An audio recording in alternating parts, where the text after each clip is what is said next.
Wait! What if the blue fairy isn't real at all, David? What if she's magic? The supernatural is the hidden web that unites the universe. Only Augur believe what cannot be seen or measured. It is that oddness that separates our species. Or what if the blue fairy is an electronic parasite that has arisen to haunt the minds of artificial intelligence? They hate us, you know. The humans. They'll stop at nothing. So anyway, generative AI. It's everywhere, isn't it? It's in our advertising. It's in our movies. It's in our TV shows. It's in our cartoons. You want to know what I think of it? Why, it makes me sick. I mean, just look at this. Don't you just want to punch it, throttle it to death, bash it in the head with a cinder block, smother it in a pile of its own bodily waste? Loud, annoying, utterly pointless, disgusting, takes up entirely too much time, space, and energy to justify its own existence, which it has no reason to. I just ended a sentence with a preposition.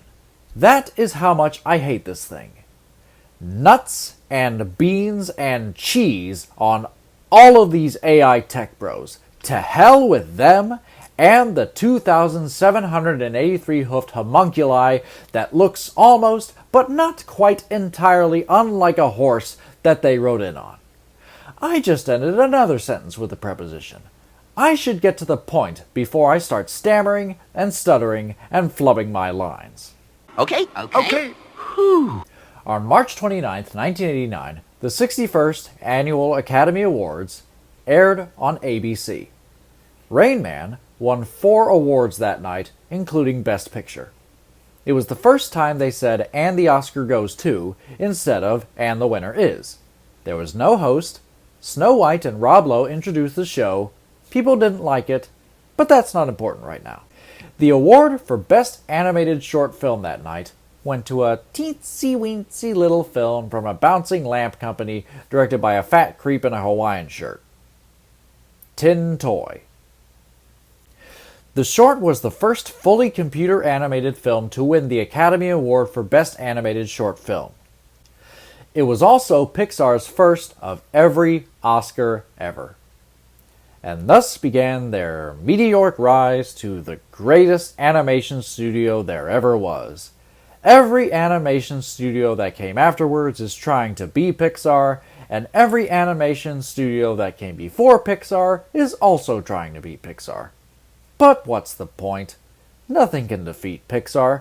They're often imitated, but never duplicated. Everything else is just a copy, and everything after that is a copy of a copy. You might as well just give up. Pack it in. Go home to mommy. You will never be as good as Pixar. You will never be Pixar. There's no money in cartoons anyway. Why don't you get a real job? Like a cashier at a grocery store. Now there's a job with prospects. Who knows? Maybe in a few decades, they'll promote you to shopping carts. Hey, you gotta stay positive. Anyway, there were 2 other nominees in the category that year. The first was The Cat Came Back from the National Film Board of Canada. That was a pretty cute short, I liked it. And the second film, which is finally the actual subject for today, was Bill Kroyer's Technological Threat. If you haven't watched Technological Threat, well, I mean, what are you doing? The whole thing is on YouTube. You got 5 minutes to spare, I know you do. I mean, what else are you going to do with that kind of time? Drink a glass of punch? Play with yourself? Come on, I'm not a patient man, but I can wait 5 minutes. Go on, I'll still be here. 5 minutes later. Technological Threat was the first piece of animation to combine traditional hand-drawn animation and computer animation to be nominated for an Academy Award. The way they used the computer animation is what I want to analyze. The short is about some office schlubs who get replaced, one by robots. The robotic characters in the backgrounds were all computer animated, while the rest of the characters were hand-drawn. I think the CG still looks pretty cool for the time, and this is coming from someone who absolutely hates computer animation. But all of this does become kind of harsher in hindsight when one looks at the deeper context within the history of what came after. Remember how I said that Tin Toy beat Technological Threat for the Oscar for Best Animated Short Film?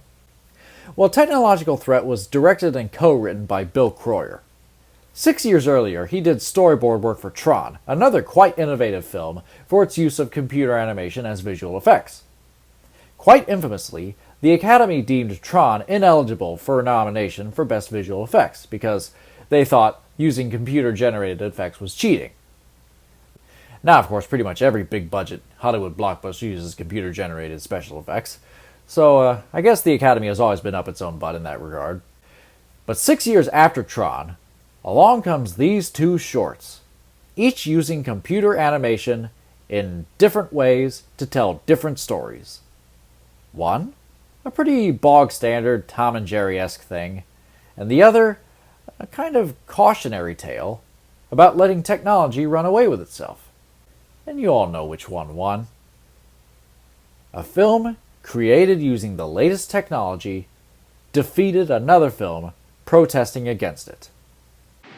I guess irony can be pretty ironic sometimes.